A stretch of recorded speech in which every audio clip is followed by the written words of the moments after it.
Hey, what's going on, everyone?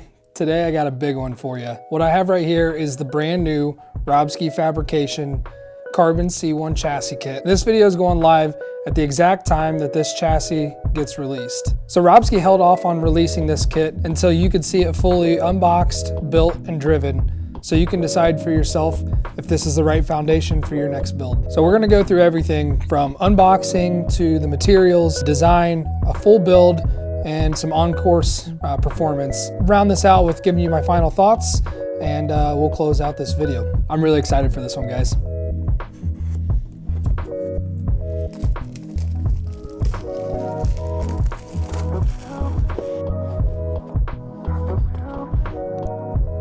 So right away, the packaging stands out. Everything is clean, organized, well protected. Each component is packaged with intention, which already tells you this is a precision-focused kit. This is the kind of unboxing experience you'd expect when you're buying a competition-oriented chassis. So before we dive into individual parts, let's talk about what the Carbon C1 is designed for. This is a lightweight, high-rigidity chassis solution built specifically for Class 1 competition and flat skid builds. What I mean by Class 1 is the national rules based on the RCMCCA rules. It's aimed at builders who prioritize precision, simplicity, and performance, not unnecessary complexity or gimmicks. At the core of the C1 are the carbon fiber frame rails and electronics plate. The carbon fiber gives you increased stiffness and reduced weight compared to traditional materials, which leads to more consistent handling and a noticeably lower center of gravity. That rigidity really matters, especially in side hill situations, because the chassis isn't going to flex where it shouldn't. The suspension does the work, not the frame. Now, I've already gone ahead and built one of these as a prototype. Show you guys exactly what this one looks like. This is not the production model that you guys will get if you order one of these kits, but just to show you, the chassis layout itself is intentionally clean and straightforward. You got plenty of room for electronics, but it still maintains a compact footprint, which helps keep weight centralized. The included carbon fiber electronics plate keeps everything secure and protected while helping maintain balance across the chassis. One detail I really appreciate is the integrated cable tie slots built directly into the carbon fiber frame rails. So for example, right in here, you're gonna have some, and then back in here, you'll have some as well. It's just a nice extra touch that Robskii Fab just goes above and beyond with his chassis kits. This lets you route wiring cleanly and securely without needing adhesive mounts or extra hardware. End result is a chassis that looks clean, organized, and professional once it's fully built. The aluminum sliders are another standout feature. They add durability in high contact areas and include integrated rock light mounting provisions along with battery strap slots, all while maintaining a clean and functional profile. The larger holes here on the outside, those are the holes for the lights. The smaller holes are for a screw to hold those lights down in place. And then the slot here is for your battery strap, and then you would run your battery strap on the other side here. Everything here serves a purpose. Nothing feels added just for looks. So the Carbon C1 also includes factory mounting locations for OEM body mounts. So all these holes up here, not only are they for shock mounts, same in the back here, but they're also for the OEM body mounts, which means true plug and play installation. No drilling or modifications required. Same back here for if you wanted to do the rear hinge mount. A front bumper with an integrated winch fair lead is included as well, giving the chassis a clean and finished look right out of the box. The chassis is designed around competitive geometry, and that's where this Delrin reversible competition skid comes in. If you've never ran a Robskii Delrin skid, you don't know what you've been missing out on. This allows you to adjust drivetrain positioning to better suit your setup and your driving style. That kind of flexibility is huge when you're dialing in a competition truck. If you're unfamiliar with what Delrin is, it's similar to a plastic, similar to a UHMW, but essentially instead of having, let's just say, a brass or an aluminum skid, the Delrin, being that it's a plastic, it slides over rocks a lot easier than what the metal will do, whereas the metal a lot of the times digs in. Yeah, metal is heavier in a lot of aspects, or is heavier in general, but the Delrin, even though it's a little bit lighter, you'll have a lot more benefits from sliding over the skid than catching on the belly if you do get hung up on any rocks. The hardware selection is also very well thought out. You'll get a complete hardware set including threaded pivots and lock nuts. If you're unfamiliar with what the threaded pivots are, it allows you to run, basically the pivot on the back side is your nut. So you don't have to add a separate nut if you're trying to screw your links to the chassis on the inside and you don't have anything to thread to, or you have to grab another locking nut or just a hex nut, and then you have to grab a hold of it with pliers. Here you don't have to do that. This is all built into one. Just showing the ingenuity of Robskii Fab, just the little tiny details that are thought out, which makes for a straightforward and durable assembly. Everything goes together smoothly without fighting tolerances. So for my build, here's how I plan to set it up. I'm gonna run a Mias isokinetic axle, which is the version 1 up front, using the stock steering links. Gonna be using a stock axial SCX24 plastic rear axle. I did the underdrive gearing 33% in the rear. I'm using the Robskii Fab JLU base camp, I believe C10 as well, suspension links, high clearance suspension links. And underneath the hood, I'm running the FuriTech Mini Komodo V2 with the stock FuriTech transmission, as well as a FuriTech Micro Python ESC, and then my micro receiver. On the Mias front axle, I'm running a Reefs Micro 99 servo, hard park shocks up front, which I believe are 39 millimeter and have the rotating carbon fiber sleeve. In the rear, I'm running Nex Racing oil-filled shocks. I believe these are like a 45 millimeter shock, if I'm not mistaken. And then obviously front and center is the base camp body. This is a stock body that I haven't cut at all because I'm trying to keep this for a class 1.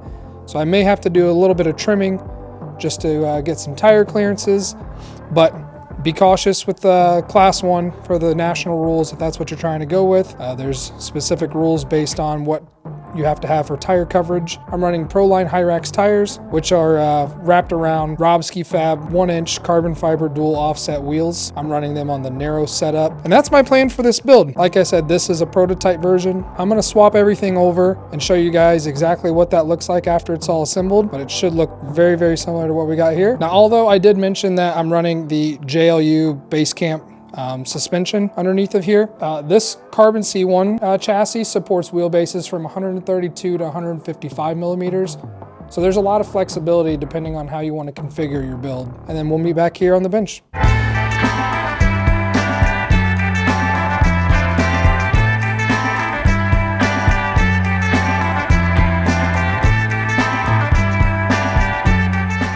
The build process itself is smooth and intuitive.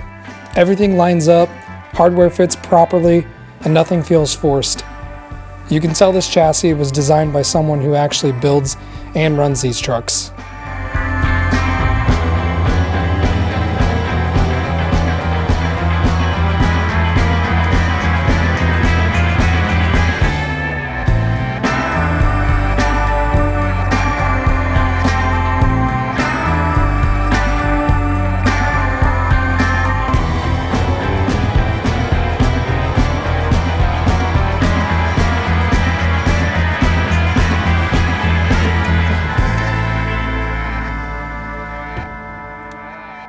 All right, here it is fully assembled.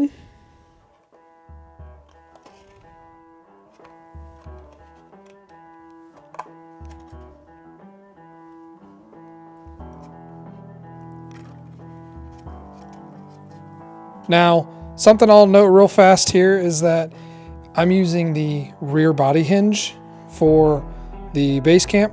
This is actually like a deadbolt rear hinge, but I'm using it for the base camp body. You can use a variety of different mounts. You could use like a standard deadbolt. You could use a Jeep JLU or a Bronco mount, like any of the stock SCX24 rear hinges and mounts you can use. Same with up front.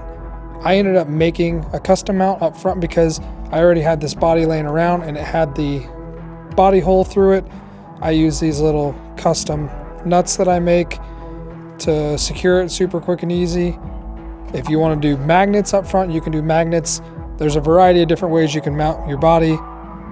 Also, same with the electronics. I ran the battery on the tray here in the back to basically replicate like what a stock 24 would be like. You can run your ESC or your receiver on here or both. Like I mentioned, the sliders have a spot for a loop for your battery, or you could just put Velcro on there if you wanted to secure it however you would like to set your build up. But basically, there's a lot of variety with this chassis kit to allow you to arrange your electronics in the way that you would like to see your build get outfitted. Okay, let's go ahead and get this thing weighed and see where we're at. Looking at this here, see if I can get this to focus in. We're sitting at 61% to the front, 39 to the rear, total weight of 418 grams. We're 50-50 left to right. So with the battery being in the back, I'm still at 61% to the front. So it's pretty dang good with the battery being in the back. Electronics on both sides. It's pretty good balance, I'd say. All right, I'm channeling my inner cape crawlers here. I've got the crawler park, little flex table. So let's put it on the flex ramp and see where we're at. List a tire about there. I'd say that put us about 9 on the flex ramp. Now again, remember, this chassis is set up to the way that I would like to see this crawler built for the way that I would like to drive it. I'm not one that typically likes a ton of flex. Somebody may be able to get this chassis to flex out way up here, but you also have to remember I'm running super narrow offset wheels. I'm not running a wide axle. I'm running short length shocks. I'm not rubber banding this or limiting with any limit straps at all. And I do occasionally do that with some of my builds, but I just don't like a ton of flex with my rigs. So that's why you're seeing not a ton of flex out of this before it starts to lift the tire. Yeah, tire's in the air there. I'd say between a 9 and a 9.5 on the flex ramp. Okay, let's check out the vertical. 30, 35, 40. 45. Starting to slip a little here at 50. 55. 58. 60. 64. Rear starting to unload. 65. That's where I'd put it. Let's see how well it can hold on the side hill.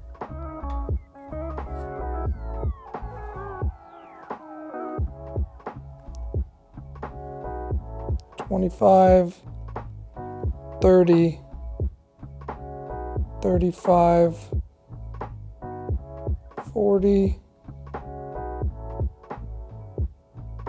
45. It's feeling pretty light. 49. It's starting to slide at around 50. I need to put some grip tape down here. We can see exactly where the point is where it can roll over. Okay, let's get this battery hooked up, get it bound up to a controller, and let's put it on the rocks and see how it handles.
Of course, the biggest thing I notice is just how predictable the truck feels.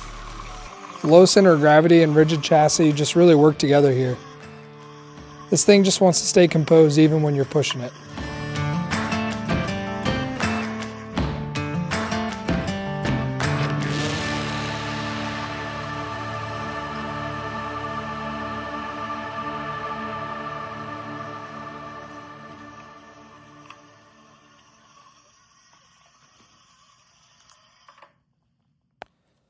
So after unboxing, building it, and running it, I can honestly say that the Robskii Fab Carbon C1 chassis kit delivers exactly as promised. It's lightweight, rigid, clearly designed, obviously well thought out. If you're building a Class 1 competition truck or flat skid setup, and you want a chassis that prioritizes performance over unnecessary fluff, this one absolutely deserves your attention. The Carbon C1 chassis kit is available for purchase right now. If you want to snag one for yourself, you can save 10% by using the code KK10. I'll put that on the screen now so you guys can use that. Not only will that save you some cash, but it also helps support the channel on my end. Big thanks to Ian at Robskii Fabrication for trusting me with the release of this chassis kit. I can't say enough good things about Ian and the things that he's doing behind the scenes that you guys don't see yet. So stick around. There's a lot of big things coming in the near future. If you got any questions, drop them in the comments below. Be happy to try and answer those the best that I can. Don't forget to like and subscribe to the channel. Help us reach our goal of hitting 1,000 subscribers. Thanks for watching, and I'll see you guys in the next one.